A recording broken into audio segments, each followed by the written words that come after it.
Bugün sonuncu gündür, şagirtliğin son günü.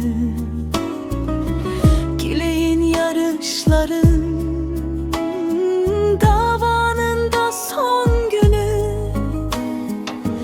Nece de istemiştim onun tez çatmasını.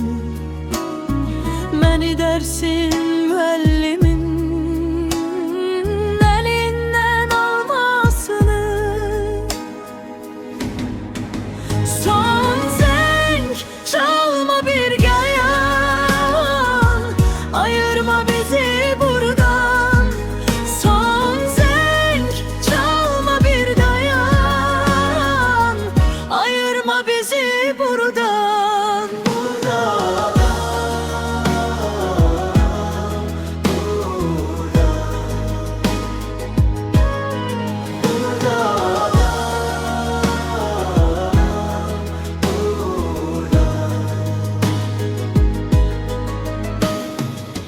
Gelip çattı nihayet, arzum dileğim başa.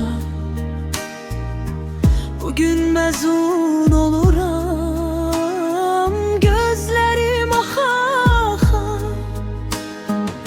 Ayrılmak istemirəm bu mekandan, bu yerden. Doğmasından ayrılan bir yer belə bilmən. Son zeng çalma bir dayan, ayırma bizi buradan. Son zeng çalma bir dayan, ayırma bizi buradan.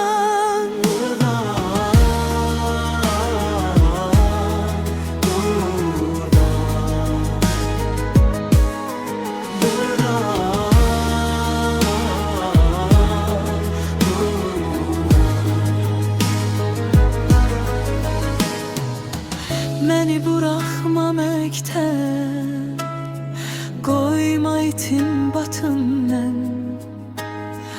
Axtar izlə hər zaman, səndən güc alım mən. Dönəcəyəm mən sənə hər bayramda, hər ildə. Buraxmaram heç zaman səni ötən ilimdə. Son zeng çal